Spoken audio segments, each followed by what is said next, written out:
Transplantation हो रहा है जज हॉस्पिटल में, तो इसको कॉस्ट को क्यों नहीं कम किया जाता? इतना कॉस्ट क्यों है, इतना high cost?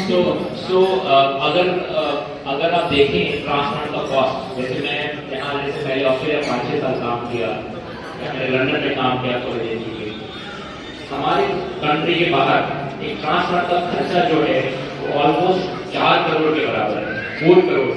Full match by match का ट्रांसप्लांट 4 करोड़ का खर्चा आता है। हमारे यहाँ पे कितना आता है इंडिया में? 14-15 लाख। आपको समझना पड़ेगा कि ये महंगा तो है, लेकिन ऐसा नहीं कोई लूट रहा है किसी को। इसमें 1 महीने का एडमिशन है, हर 1 महीना भर्ती होना है, 4 से 6, 7 से 8 लाख रुपए की दवाइयां लगती है ट्रांसप्लांट से पहले, वो कंडीशनिंग जो दवाइयां महंगी है, 7 से 8 लाख की दवाइयां मिलती है।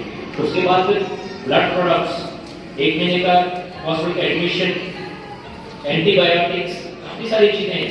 तो ये सब मिला के एक्सपेंसिव हो जाता है 14-15 लाख। लेकिन देखा जाए तो हम वर्ल्ड में सबसे सस्ते हैं ट्रांसप्लांट की कॉस्ट को लेके। इवन बांग्लादेश में डबल कॉस्ट आती है, बांग्लादेश की बात कर रहा हूँ, ठीक है। तो इसलिए हाँ महंगा है, एक इंडिविजुअल लेवल पे, फैमिली लेवल पे महंगा है, लेकिन ऐसा नहीं कोई लूट रहा है। ये कॉस्ट दवाइयों की है, हॉस्पिटलाइजेशन की है, हॉस्पिटलाइजेशन कॉम्प्लेक्स ट्रीटमेंट है। बोन मैरो ट्रांसप्लांट सबसे कॉम्प्लेक्स ट्रीटमेंट है मेडिकल साइंस में। हार्ट ट्रांसप्लांट से कॉम्प्लेक्स है। हार्ट ट्रांसप्लांट एक 6 घंटे का अच्छा टांका लगा दे तो हो गया काम, यहाँ पे 1 महीने का काम है, 1 महीना। तो इसलिए उसमें जो है सारी चीजें जो है कॉस्ट आती है। हाफ मैच का कॉस्ट बढ़ गया, कॉस्ट का हाफ मैच का 6-7 रुपए ज्यादा आता फुल मैच के, तो 22-23 लाख के करीब आता है। हेलो जोहार सर, मेरा नाम है अंजुम बानो और हम रामगढ़ जिला से हैं, झारखंड से। तो मेरा 3 बच्चे हैं, 2 सिकल सेल है और एक थैलेसीमिया है।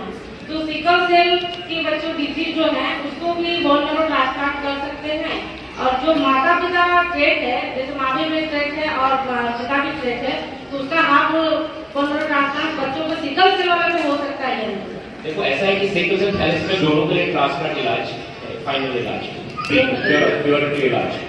तो आप दोनों कैरियर है, आप दोनों से पेशेंट हो सकता है। कैरियर मैंने बताया डोनेट कर सकते हैं, लेकिन आपको थोड़ा इसको देखना पड़ेगा कि तीनों बच्चों को कैसे हुआ, वो एक बार आपका रिपोर्ट देख लेंगे। लेकिन हाफ मैच में माँ बाप कैरियर होते हैं, उनसे हो सकता है, कोई प्रॉब्लम नहीं। और ये तीनों बच्चों का अगर सिकल सेल भी है और थैलेसीमिया भी है, ये तीनों का इलाज जो है ट्रांसप्लांट हो सकता है।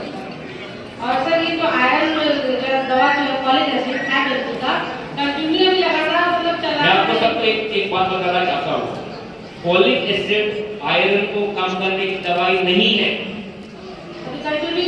फॉलिक एसिड आयरन को कम करने की दवाई नहीं है। फॉलिक एसिड आयरन को कम करने की दवाई नहीं है। फॉलिक एसिड मल्टीविटामिन है, टॉनिक की टैबलेट है, उसको विटामिन डी बोलते हैं, विटामिन डी है फॉलिक एसिड के अंदर। आयरन को कम करने की दवाई है डेस्टरॉक्स, डेफ्रिजेंट, असुंड्रा, ये एक तरह का दवाई है। कंपनी अलग अलग है, 3 कंपनी का नाम मैंने बताया, डेस्टरॉक्स, डेफ्रिजेंट, असुंड्रा या कैल्पर का कैप्सूल, ये आयरन को कम की दवाई है। तो मेरा आप लोगों से सब निवेदन है, सब लोगों से, प्लीज फॉलिक एसिड को आयरन की दवाई ना समझिए, वो टॉनिक है, नहीं भी खाएंगे 2 दिन कोई फर्क नहीं पड़ता। लेकिन हाइड्रोक्सिलिया अलग चीज है। हाइड्रोक्सिलिया जिसका अगर लिवर स्ट्रीम बड़ा हो उसको कम करने के लिए थैलेसीमिया में दिया जाता है और सिकल सेल में दिया जाता है। सिकल सेल में हाइड्रोक्सिलिया फायदा करती है, लेकिन वो भी आयरन को कम करने की दवाई नहीं है। तो कंटिन्यू दे सकते हैं या फिर दे ही सकते हैं, देना है, डॉक्टर की सलाह से एक बच्चे को छोड़ के हर बच्चे को कंटिन्यू लाइफ लॉन्ग देना है, लाइफ लॉन्ग जिंदगी भर दवाई देनी है। हाइड्रोक्सिलिया की सिकल सेल पेशेंट को, आयरन की दवाई थैलेसीमिया पेशेंट को, फॉलिक एसिड से मतलब विटामिन है वो दे सकते हैं, उसमें कोई प्रॉब्लम नहीं, देना चाहिए, अच्छी बात।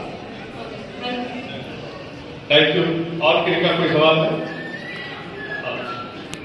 ताकि ज्यादा समय भी हो रही है और उधर की भी प्रक्रिया चालू करनी है मुझे, तो संक्षिप्त में अपनी बात को रखें। प्रणाम सर, मेरी भतीजी है 5 साल की है, इसका स्पेलिंग बहुत बढ़ गया है। तो उस दिन हम लोग दिखाए तो रिम्स में बोला है ऑपरेशन करना है, और फैटिंग की मात्रा 11,500 हो गया है।